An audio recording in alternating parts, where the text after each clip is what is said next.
Será que o 4-2-4 é realmente o problema da seleção brasileira? Recentemente, a seleção brasileira não tem tido os resultados mais esperados e uma das principais culpas que eu tenho visto que o pessoal nas redes sociais tem colocado para os resultados negativos ou até para as atuações ruins da seleção brasileira é na formação 4-2-4 que o Ancelotti está insistindo em colocar para a seleção jogar. Mas será que o 4-2-4 é de fato o maior problema da seleção brasileira? Nesse vídeo eu vou te provar que não, que o 4-2-4 na verdade não é uma formação problemática com base em diversos argumentos. Então vem comigo porque está começando mais um Fute Análises.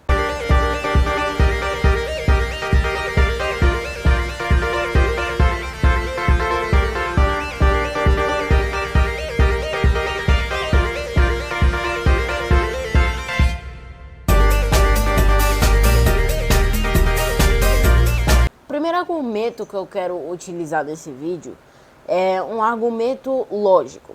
O Ancelotti é um dos maiores e mais vencedores treinadores da história do futebol. Ele, na história, se equipara a nomes como, por exemplo, Johan Cruyff, Alex Ferguson, Guardiola. Ele tá nesse patamar, ele tá nesse nível. É o único treinador que conseguiu vencer 5 Champions Leagues como treinador. O treinador com mais Champions Leagues conquistadas no seu currículo. Então, se o 4-2-4 fosse de fato uma formação problemática, fosse de fato um problema para o Brasil, vocês não acham que o Ancelotti pensaria nisso antes de escalar a seleção nessa formação? É meio lógico pensar nisso, né? Porque a gente vê um 4-2-4, como esse aqui que eu vou botar na tela, a gente vê um 4-2-4 com a gente percebendo tipo uma cratera no meio de campo. E aí você vai logo associando os gols que a seleção brasileira toma, vai escalar no 4-2-4, fica essa cratera pro adversário explorar. Só que não, rapaziada, só que não. Porque a seleção brasileira, ela não marca no 4-2-4, ela marca no 4-4-2. E dois dos atacantes vão recuando para fazer o papel na marcação ponta com lateral. Isso é algo que não é de outro mundo, galera. Isso não é de outro mundo. As melhores equipes do mundo na atualidade marcam desse jeito também. Também marcam no 4-4-2 com pontas recuando para ajudar na marcação. Quer ver um exemplo? Vou mostrar aqui o Bayern de Munique do Kompany, para vocês verem que o problema não é a formação. Se liga. Peguei aqui a escalação do Bayern de Munique do Kompany, de uma vitória de goleada, uma goleadaça que o Kompany meteu na Atalanta, lá no estádio da Atalanta, tá? Detalhe para vocês repararem. Tá aqui as escalações das duas equipes. Aqui a Atalanta no 4-4-2, né? Padrão 4-4-2, quando você repara aqui, você vê duas linhas aqui de 4, mantendo a marcação do meio campo encaixada, né? Protegendo o meio campo. E você vem aqui para o Bayern de Munique, o SofaScore colocou como 4-2-3-1, mas se você reparar bem nos nomes da escalação, Stanisic, Upamecano, Jonathan Tah, Laimer, Pavlovic, Kimmich. Quando você chega nesse trio aqui, que seria em teoria o trio de meio campo, Olise, normal, ponta, Luiz Dias, normal, ponta, o centroavante Nicolas Jackson, atacante, normal. O meia armador desse time é o Gnabry, que não é a meia, ele não é meia de origem, ele é atacante, ele na verdade é ponta de origem, ele sequer é falso 9. Então você repara que o Bayern de Munique do Kompany foi um dos melhores times, se pá o melhor time da temporada. E eles jogaram no 4-2-4, rapaziada. Luiz Dias, Gnabry, Olise, Nicolas Jackson, 4 atacantes. O Gnabry também, claro que fazia a função de recuar no meio de campo, mas eles jogavam com 4 atacantes. Então esse argumento dos 4 atacantes já cai por terra, porque um dos principais times do mundo meteu uma goleadaça fora de casa, jogando com 4 atacantes. E para vocês verem que a marcação com o ponta aqui aberto recuando para formar duas linhas aqui de 4 no meio campo, não é coisa de outro mundo. Eu vou mostrar com o próprio Bayern em outra partida, mas também com outras equipes. Repara só. E tá aqui, rapaziada. Lance de um dos melhores times do mundo nessa última temporada. Repara aqui, ó. Olise marcando o Cucurella. E aqui o Luiz Dias marcando, acho que o Reece James aqui. Jogo Bayern e Chelsea. Champions League, tá? Champions League. E olha só como é que o Bayern marca. Aqui é o Olise e aqui o Luiz Dias. E mais um lance de um pouco depois, pra vocês não dizerem que foi um lance isolado que eu peguei no mesmo jogo. Olha aqui.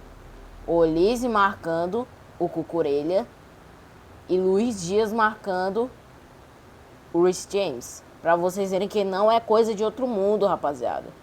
Os pontas nas melhores equipes geralmente marcam a descida dos laterais. É normal. Os melhores times do mundo fazem esse tipo de marcação. Não é coisa de outro mundo, rapaziada. Não é coisa de outro mundo. O Ancelotti não inventa com 4-2-4 fazendo dessa maneira. É algo normal. E olha aqui, pra vocês não dizerem que eu só tô pegando do Bayern de Munique pra reforçar meu argumento, Arsenal agora, tá? Chegou na final da última Champions e foi campeão da Premier League. Olha só, inclusive esse jogo contra o próprio Bayern de Munique, que o Arsenal venceu por 3-1. Olha só, aqui fica bem mais nítido, ó. O Saka marcando o lateral aqui, que eu acho que é o Stanisic aqui. E lá pelo outro lado, acho que esse aqui é o Trossard. O Trossard fazendo a marcação do outro lateral. Então é algo muito normal. O Arsenal chegou na final da Champions e foi campeão da Premier League. Um dos melhores times do mundo também. E olha só a marcação, ó. Os pontas tomando conta dos laterais. E olha aqui, ó. Outro lance no mesmo jogo, um pouco mais pra frente.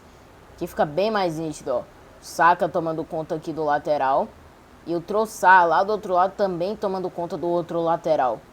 Então, pra vocês verem que é algo normal e que o Ancelotti não tá inventando moda. Agora que eu já provei o meu ponto, mostrando o lance de dois times diferentes, marcando da mesma maneira, outro ponto, cara. O 4-2-4 é uma formação que pode ajudar, principalmente em tiros de meta. Se a gente pegar o campo de futebol e dividir ele em 3 terços, a gente vai ter o primeiro terço, que é a zona da saída de bola, onde geralmente acontecem os tiros de meta, né? Geralmente uma área mais próxima à própria área do time. O segundo terço é a zona de progressão, o time vai avançando e vai se organizando ofensivamente.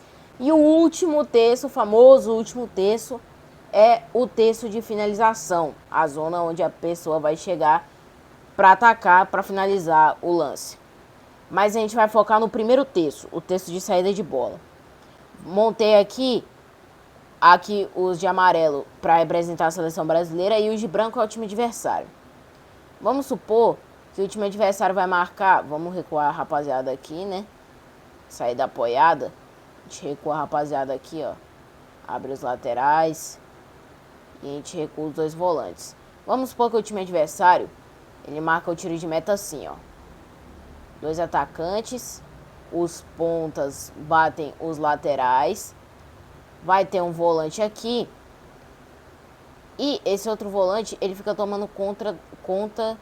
Ele fica tomando conta desse outro volante aqui, ó. Marcação encaixada, certo? Se você reparar bem, a gente vai ter... Deixa eu organizar o time aqui. Se você reparar bem, a gente tem uma cratera imensa no meio campo. Olha só.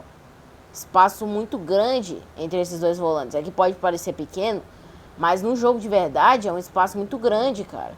Um espaço muito grande que é ocupado. E olha só o latifúndio que tem nas costas dos defensores. Olha só. Olha só o latifúndio que tem nas costas dos defensores. Então, seria uma boa formação para você chegar, pegar você tentar ganhar dessa marcação aqui. Se você desencaixa essa marcação, você já está em vantagem. Se você desencaixa essa marcação, se alguém consegue se desvencilhar do marcador, já é uma vantagem, porque o time vai estar em superioridade numérica. Mas caso não seja esse o objetivo, caso não seja esse o objetivo, olha o latifúndio que tem aqui. Olha que os atacantes podem fazer isso aqui, ó. Eles recuam aqui pro meio de campo. Nessa recuada que eles dão aqui pro entrelinha, né, que a gente chama, esses dois zagueiros aqui estão numa situação muito complicada. Impossível de conseguir qualquer solução. A não ser, claro, que você vai ter um erro técnico do jogador que pode acontecer. Aí pode ser que furou o passe, por exemplo, furou a bola. Aí pode ser que o zagueiro recupere, ou passou da bola demais, não conseguiu pegar. Aí pode ser que o zagueiro se recupere. Mas caso tudo aconteça do jeito certinho, é impossível conseguir defender. Porque os dois zagueiros eles vão ficar muito em dúvida.